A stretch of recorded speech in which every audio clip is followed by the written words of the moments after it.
174 వచనం.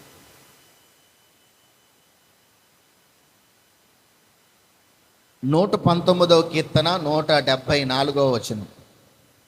యెహోవా నీ రక్షణ కొరకు నేను మిగుల ఆశపడుచున్నాను. నీ ధర్మశాస్త్రమును నాకెంతో సంతోషకరము. దేవునికి మహిమ కలుగును గాక. ఈ కీర్తనకారుడు చక్కగా చెప్తున్నాడు, నీ రక్షణ కొరకు నేను ఆశపడుచున్నాను. అదే 119వ కీర్తన 126వ వచనంలో ఆశపడటమే కాకుండా దాని కొరకు కనిపెట్టుచుండెను అని రాయబడింది. అలాగే 119వ కీర్తన 41వ వచనం,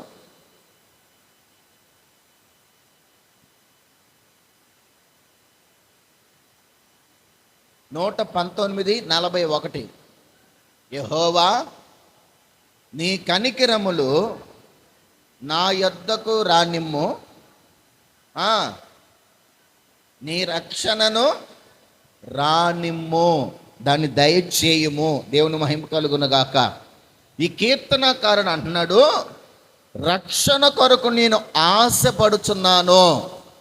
ఆశపడటమే కాకుండా కనిపెడుతున్నాడంట. అయ్యా నేను ఆశపడుతున్నాను, కరెక్టే. అందుకని ఒక పాట ఉంది, ఆశ అయితే ఉంది నాలో అందుకోలేకున్నాను. ఇప్పుడు ఆశ ఉంది, దాన్ని అందుకోవడానికి మనం ఏం చేయాలి? ప్రయత్నం చేయడం నేర్చుకోవాలి. అలాగే ప్రభువుని అడుగుతున్నాడు, నేను కనిపెడుతున్నాను, నీ రక్షణ ఎక్కడుంది? అలాగే నేను అడుగుతున్నాను, నీ రక్షణ నాకు ఇమ్ము ప్రభా అని నీ ప్రభుని బ్రతిమలాడుకొనుచున్నాను. ఈరోజైతే రక్షణకరమైనటువంటి మార్గంలో మనం అందరం నడిపించబడుతున్న కారణం ఏంటంటే, మన ప్రభు అయినటువంటి యేసుక్రీస్తు ఆయన ఈ భూలోకానికి వచ్చి సశరీరుడుగా 33.5 సంవత్సరాలు ఈ లోకంలో జీవించినటువంటి విధానాన్ని బట్టి ఆయన పరిశుద్ధుడిగా ఎంచబడి ఆయన పాపుల కొరకై మరణించి ఆ రక్తము ద్వారా మనందరం కూడా పాప విమోచనమును పొందుతున్నాం. ఇప్పుడైతే రక్షణ మనకి అవలేలగా దొరుకుతుంది. ఆ రోజుల్లో పాత నిబంధన కాలంలో ప్రభు యొక్క రక్షణ కావాలి, రక్షణ ఉండాలంటే వాళ్ళు కనిపెట్టాలి, ప్రభుని బ్రతిమలాడుకోవాలి. ఈ రోజుల్లో రక్షణ అనేది మన జీవితాన్ని బట్టి, అమ్మా నువ్వు ప్రభు రక్షణ ఎందుకు తీసుకున్నావు? నా జీవితంలో దేవుడు మంచి ఆరోగ్యం లేకపోతే దేవుడు ఆరోగ్యం ఇచ్చాడండి, నేను చావులో నుంచి తప్పించబడి ప్రార్థన ద్వారా మేము బ్రతికింపబడ్డానండి, లేకపోతే నా జీవితంలో దేవుడు చేసిన కార్యాన్ని బట్టి ఇలా నేను ప్రభు యొక్క రక్షణలోకి వచ్చానండి, లేకపోతే మా తాతలు ముత్తాతలు దేవుని మందిరానికి వెళ్ళారు, అలాగే నేను దేవుని యొక్క రక్షణ పుచ్చుకున్నానండి అని ఈరోజు అనేక మంది నోట నుంచి మనం వింటానే ఉన్న రక్షణ పొందుకున్న విధానాన్ని. మరి రక్షణ కొరకు పొందుకున్నటువంటి పరిస్థితి బాగానే ఉంది. మరి అసలు ఈ రక్షణ అనేది మనుషుని జీవితానికి ఎంత ప్రాముఖ్యమైనదంటే, ఈ రక్షణ ద్వారానే మనం దేవుని యొక్క పరలోకంలో చేరడానికి ఇది చాలా అవసరమై ఉన్నది. హల్లెలూయా, హల్లెలూయా. మరి ఈ రక్షణ అవలేలగానే కనబడుతుంది. మరి పరలోకానికి వెళ్ళడానికి మనకి ఈ రక్షణ ఎంతవరకు అవసరం అంటే, అక్కడ పరలోకంలో ఏం చూస్తారంటే, ఈ రక్షణ అనేది మనకి చాలా అలంకరణగా మార్చబడాలి. ప్రభుకు మహిమ కలుగును గాక. హల్లెలూయా. ఈ రక్షణ అనేది అలంకరణగా మార్చబడాలి. చదువుదాం కీర్తనల గ్రంథం 149వ అధ్యాయం 4వ వచనం. బైబిల్ ఉన్నవారు తీయాలండి. కీర్తనల గ్రంథం 149:4. యెహోవా తన ప్రజల యందు ప్రీతి గలవాడు, ఆయన దీనులను రక్షణతో అలంకరించును. దేవుని స్తోత్ర. హల్లెలూయా. ఈ మాట ఒకసారి మనం చాలా జాగ్రత్తగా గమనిస్తే, రక్షణ అనేది ఎవరికి కలుగుతుంది, ఈ రక్షణ అనేది ఎలా వస్తుంది అన్నది మనం చూసాం. అయితే ప్రభు యొక్క రక్షణ ఎలాగ మన జీవితంలోకి వస్తుందంటే, ప్రభు రక్షణ ఎవరికి ఇస్తాడంటే, ఆయన దీనులకు రక్షణను అనుగ్రహించే దేవుడు. ప్రభుకి స్తోత్ర. చెప్పండి గట్టిగా హల్లెలూయా. మరి దీన మనసు కలిగిన వారు, దీన స్వభావం కలిగిన వారు, దీన మనస్కులైనటువంటి వారు వారు దేవుని వద్దకు వెళ్ళి ప్రభుని మనం అడిగినప్పుడు, అయ్యా నీ రక్షణ భాగ్యాన్ని నాకు కలుగు చే ప్రభు అని ప్రభుని మనం అడిగితే ఆయన ఏం చేస్తాడు తెలుసా? ఆయన రక్షణతో మనల్ని కప్పుతాడు. ఆయన రక్షణతో మనల్ని కప్పాలి అని అంటే మనం ఏం చేయాలి? దీన మనస్సు కలిగిన వారిమిగా. ఎందుకంటే మన ప్రభు అయినటువంటి యేసుక్రీస్తు ఆయన దీన మనస్సు కలిగిన వాడై గాడిద పిల్లను ఎక్కి ఆయన మన దగ్గరకు వచ్చుచున్నాడు అని వాక్య భాగంలో రాయబడింది. మరి దీన మనస్సు అనేది మనకుందా? దీన మనస్సు కలిగినటువంటి వ్యక్తులుగా మనం మార్చబడుతున్నామా? దేవుని యొద్దకు వచ్చినప్పుడు ఆ తగ్గింపు స్వభావం కలిగినటువంటి వ్యక్తిత్వం మన జీవితంలో ఉందా? తగ్గింపు స్వభావం చాలా మంది జీవితాల్లో ఉండదు. చాలా మందిని మనం చూసినప్పుడు చాలా గర్వంతో కొంతమంది ఈ లోకం వెర్రవీగుతూ ఉంటుంది.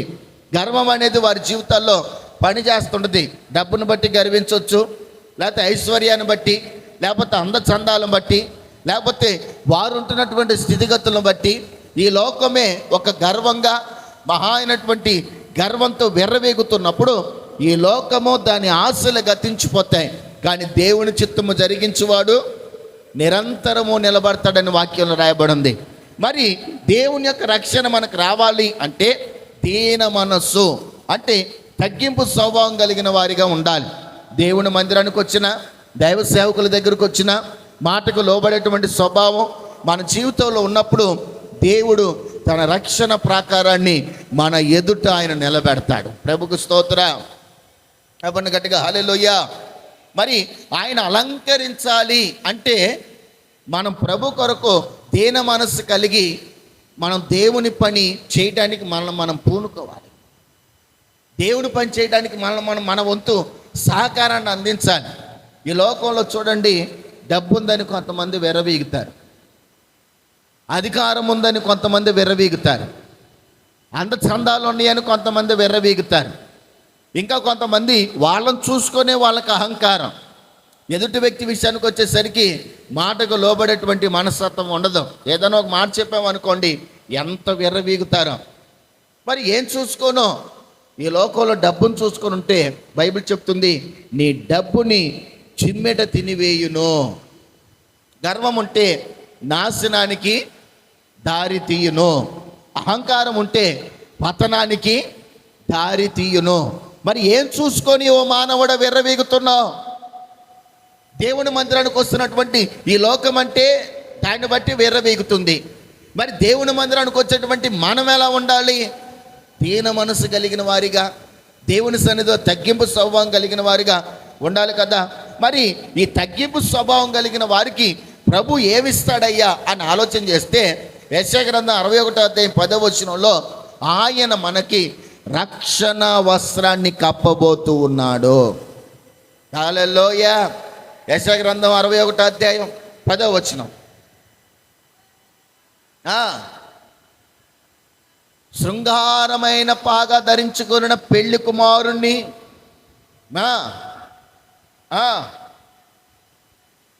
అలంకరించుకొనిన పెండ్లి కుమార్తె రీతిగాను ఆయన రక్షణ వస్త్రములను ఆయన నాకు ధరింపచేసి ఉన్నాడు. దేవుని స్తోత్రం. ఈ యెషయా గ్రంథంలో ఒక ప్రవచనాత్మకంగా మాట్లాడుతున్న మాట ఏంటంటే, ఒక పెండ్లి కుమారుడికి తలపాగా ఎంత ముఖ్యమో, పెండ్లి కుమారుడికి ఆ యొక్క వస్త్రపు చెంగు ఎంత ముఖ్యమో, అలాగే ఒక క్రైస్తవుడికి రక్షణ వస్త్రం అనేది చాలా అవసరం. ఈ రక్షణ వస్త్రం అనేది క్రైస్తవుడికి చాలా అవసరం అయ్యింది. ఎందుకంటే ఈ రక్షణ వస్త్రమే పెళ్లి కుమారుడికి పెళ్లి వస్త్రాలు, ఏమంటే పెళ్లి చేసుకున్న వాళ్ళకి పెళ్లి వస్త్రాలు ఎంత ప్రాధాన్యతో, అలాగే రక్షణ పొందిన వారి మన జీవితాల్లో ఈ రక్షణ వస్త్రం అనేది కూడా చాలా ప్రాముఖ్యమైనది. అందుకని ఈ రక్షణ వస్త్రాన్ని మనం ప్రభు అంటున్నాడు, నీవు రక్షణ పుచ్చుకొనుటకు ఇష్టపడితేవి గనక ఇదిగో రక్షణ వస్త్రమును నేను నీకు కప్పుచున్నాను. మరి ఈ రక్షణ వస్త్రం ప్రభు కప్పాడు. ఈ కప్పబడినటువంటి ఈ రక్షణ వస్త్రాన్ని కాపాడుకుంటున్నామా? దేవుడిచ్చినటువంటి రక్షణ వస్త్రాన్ని మనం చాలా జాగ్రత్తగా భద్రపరచుకోగలుగుతున్నామా? దానికి మత్సైనను డాగైనను కలకమైనను పడకుండా దాన్ని జాగ్రత్తగా చూసుకోగలుగుతున్నామా? దేవుడు మనకి ఇచ్చాడు కదా వస్త్రం. తెల్ల వస్త్రాలు వేసుకున్నప్పుడు చాలా కొన్ని చోట్ల ఈ వస్త్రాలు వేసుకొని వెళ్తామండి. ఆ తెల్లటి వస్త్రాలు వేసుకొని వెళ్ళి ప్రసంగం చెప్పిన తర్వాత వాళ్ళు ఆ భోజనం పెట్టిన తర్వాత వాళ్ళు ఏం చేస్తారు తెలుసా? అయ్యా తెల్ల బట్టలు కదా, పాడవకుండా ఒక టవల్ తీసుకొచ్చి అలా ప్లేట్ పెట్టేటప్పుడు అలా వేస్తారు. ఎందుకంటే అయ్యా కూర మరకో లేకపోతే టీ తాగేటప్పుడు టీ మరక అలా పడుతుంది. తెల్లటి వస్త్రం కదయ్యా, గబుకున్న నలుగురు చూస్తే బాగోదు, ఆ మచ్చే కనబడుతుంది. మరి ఈరోజు ప్రభు దగ్గరకు వచ్చినప్పుడు ప్రభు మనకిచ్చినటువంటి ఈ రక్షణ వస్త్రం మనం ఎంత జాగ్రత్తగా కాపాడుకోగలుగుతున్నాం, ఎంత జాగ్రత్తగా దాన్ని భద్రపరచుకోగలుగుతున్నాం. అరే దేవుడు నాకు ఇచ్చాడు, దేవుడే తన చేతులతో ఆయన నాకు కప్పినటువంటి ఈ రక్షణ వస్త్రాన్ని నేను చాలా జాగ్రత్తగా కాపాడుకోవాలి. ప్రభు రాకల్లో ఎత్తబడేటప్పుడు ఈ వస్త్రమే కదా నన్ను పరలోక రాజ్యానికి గుమ్మము లోపలికి తీసుకొని వెళ్ళేది అని ఎంతమంది అండి పొందుకున్న రక్షణని కాపాడుకోగలుగుతున్నాడు? ఈ కాపాడుకున్నటువంటి రక్షణ అండి మీ దేవుని బిడ్డలారా, కాపాడుకోవాల్సినటువంటి రక్షణ ఎలా కాపాడుకోవాలి తెలుసా? ఉదయాన్నే లేచి ప్రార్థన ద్వారా కాపాడుకోవచ్చు, బైబిల్ చదవటం ద్వారా కాపాడుకోవచ్చు, దేవుని మందిరానికి రావటం ద్వారా దాన్ని శుభ్రపరచుకోవచ్చు. ఈ రోజున దేవుని యొక్క మందిరానికి వచ్చే దేనికో తెలుసా? సాకలి వాణి వద్దకు వస్త్రాలు ఎందుకు వెళ్తాయి?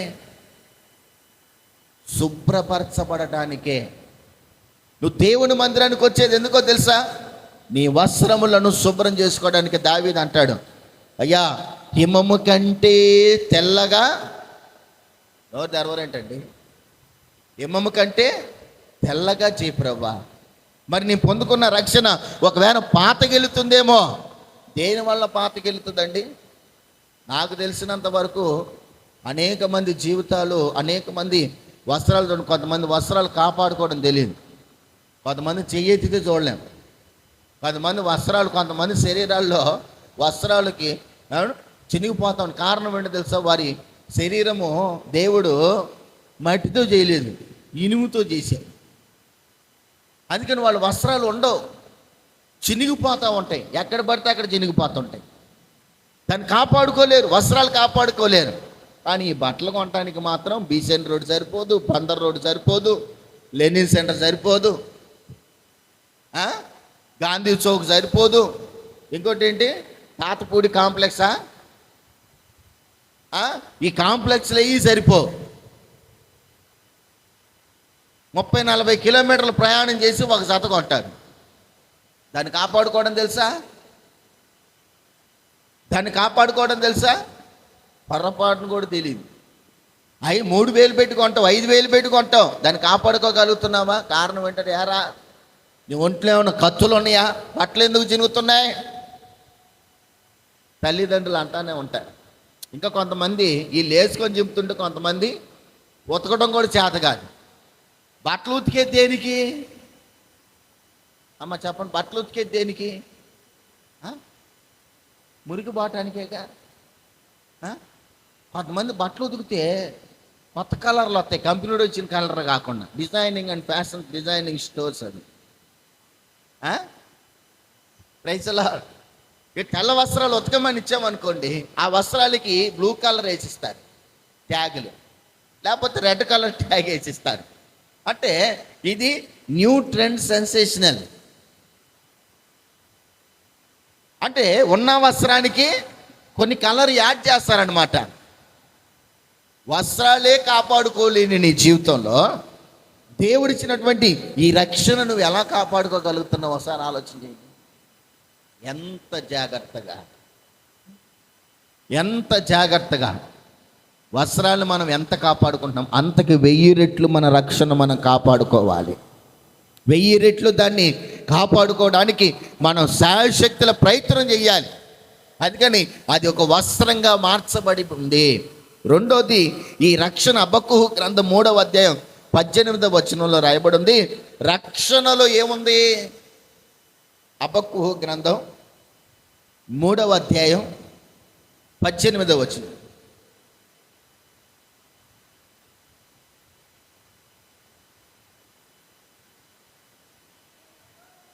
నేను యెహోవా యొద్ద ఆనందించేదను, నా రక్షణ కర్త అయిన నా దేవుని యందు నేను సంతోషించేదను. దేవునికి మహిమ కలుగును గాక.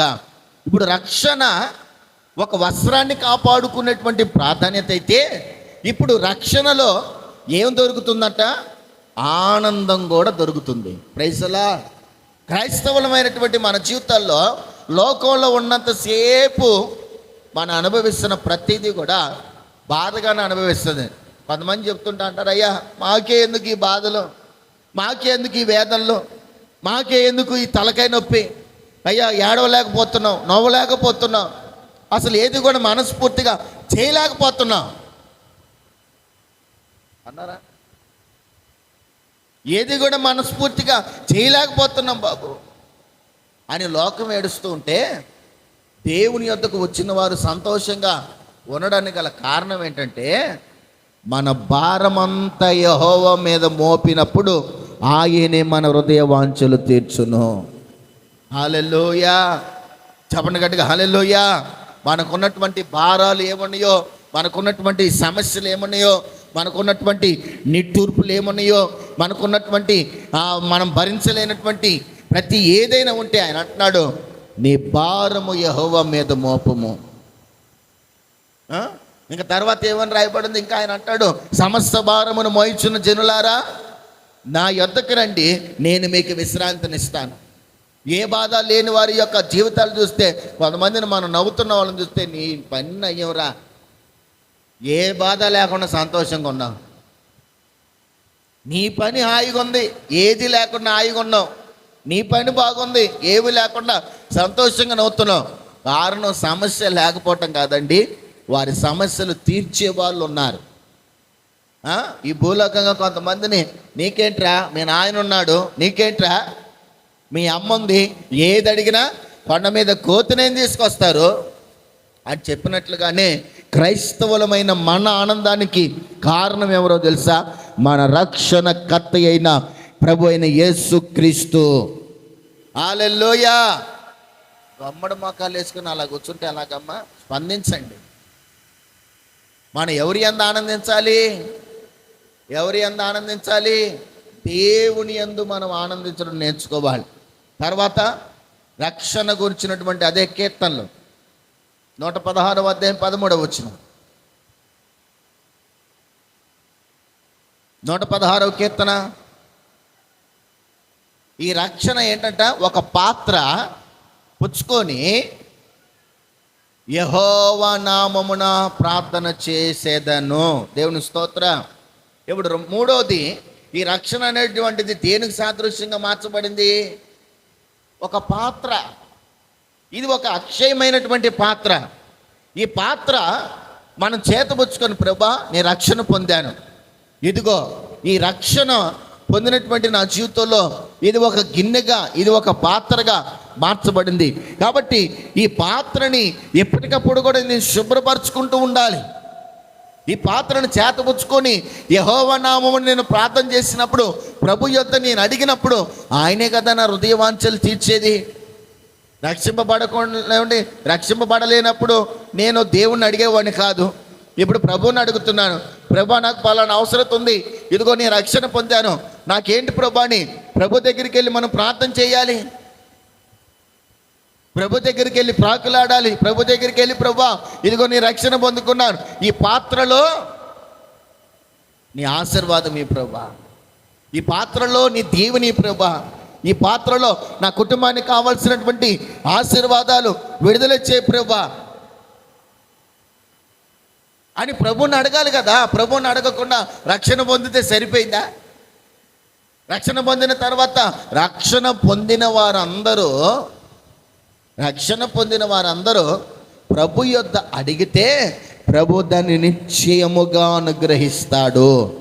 వారికి ఏది ఎంత మాత్రమును కూడా తక్కువ కాదు. అందుకని ఆ రక్షణ పొందిన వారందరూ ప్రార్థన చేయాలి, ప్రభా నా ప్రార్థన ఆలకించు, ప్రార్థన ఆలకించు ప్రభాని. అందుకని రక్షణ పొందిన తర్వాత నువ్వు ప్రభు యొద్దకు వచ్చి ప్రార్థించడం నేర్చుకోవాలి, ధర్మశాస్త్రం చదవటం నేర్చుకోవాలి, ప్రభు దగ్గరికి వచ్చి, ప్రభా ఇదిగో ఈ పాత్రలో అనేకమైనటువంటి సమస్తమును ఏ ప్రభా అని ఈ పాత్రను పట్టుకొని, ప్రభా ఈ పాత్రలో కొన్ని ఫలించేటువంటివి మందసంగా మార్చబడిన తర్వాత ఈ పాత్ర మందసం ప్రభా, ఈ మందసంలో అహరోను వల్లే చిగిరించినటువంటి కర్రలు కావాలి. ఆ మందసంలో ఆ కర్ర పెట్టబడినప్పుడు అహరోను కర్ర అది చిగిరించి బాదము పండ్లు కాసెను అని రాయబడి, ఆకులు చిగురించి పువ్వులు వచ్చి దానికి బాదము కాయలు కాసెను. ఈ పాత్రలో యెషయా గ్రంథం 45వ అధ్యాయం 8వ వచనం కూడా, యెషయా గ్రంథం 45వ అధ్యాయం 8వ వచనం.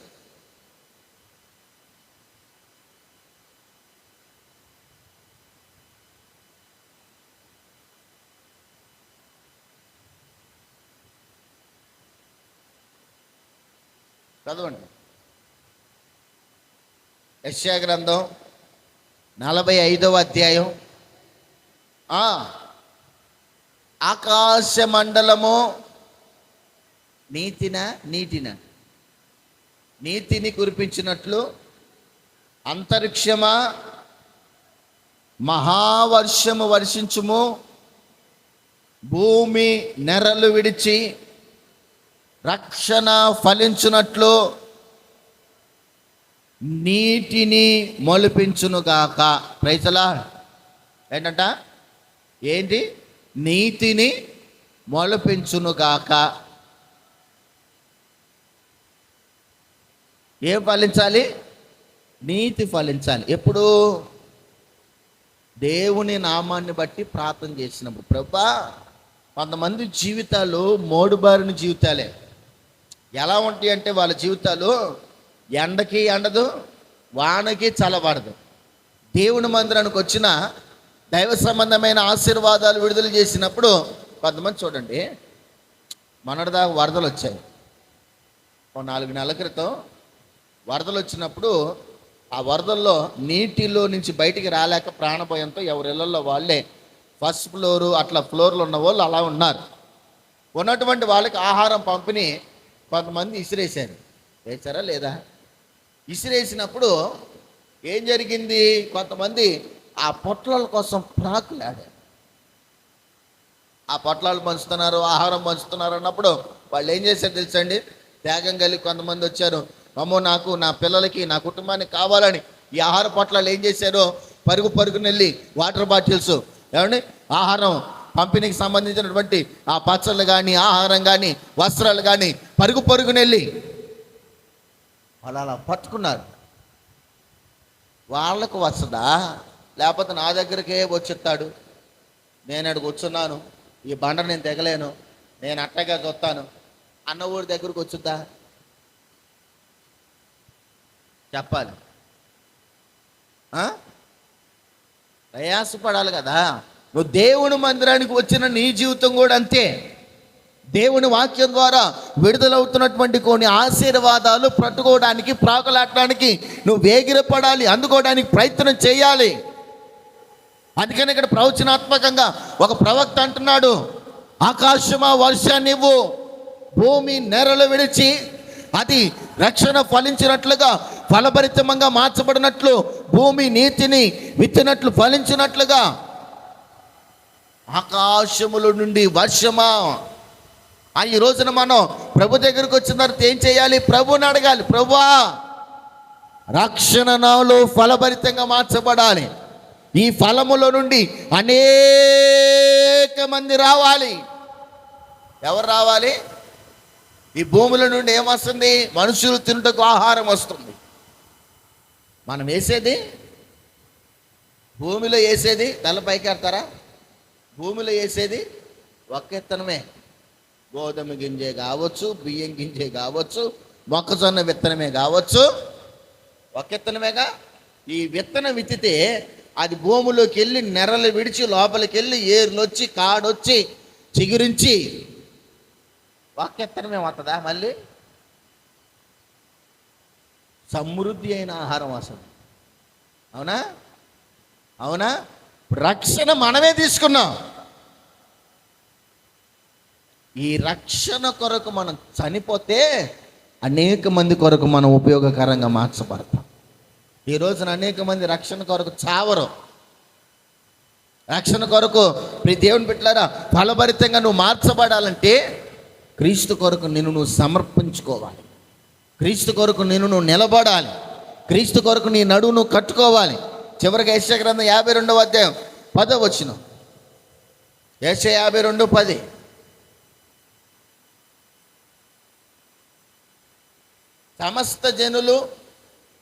సమస్త జనుల కనుల ఎదుట యెహోవా తన పరిశుద్ధ బాహువును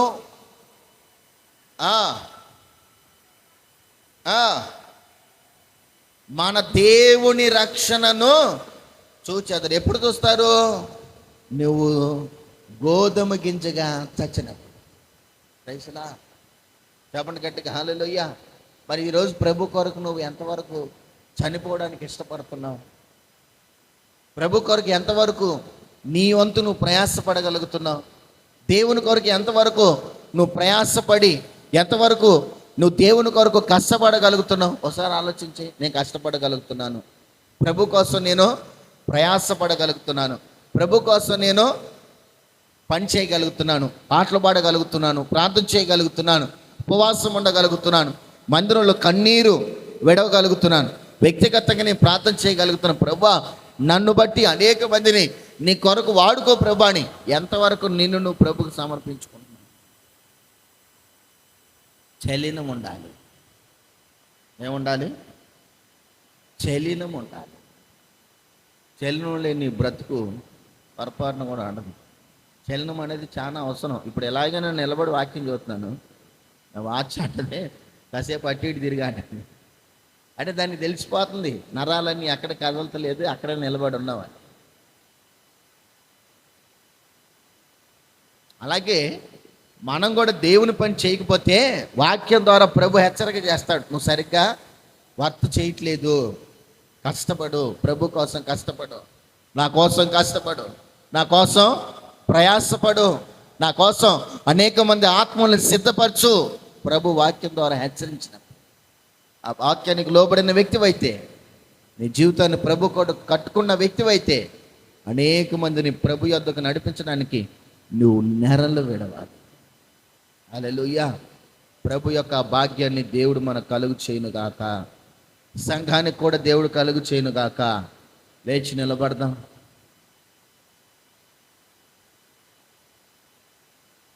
లేచి నిలబడదాం. కనులు మూసుకుందాం.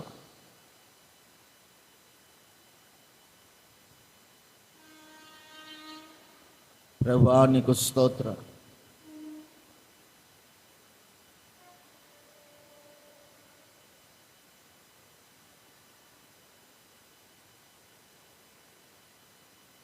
మహాపరిశుద్ధుడైన మా ప్రియ పరలోకపు తండ్రి, నీ ఘనమైన నామానికి స్తోత్రాలు.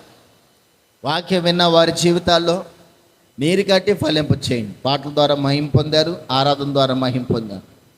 ఈ పరిశుద్ధమైన నామం ప్రభా నీ రక్షణ అలంకరించుకున్నట్లు వారి మనస్సును మీరు మార్చి వాక్యం విన్న వారి జీవితాల్లో నీరు కట్టి ఫలింప చేయండి.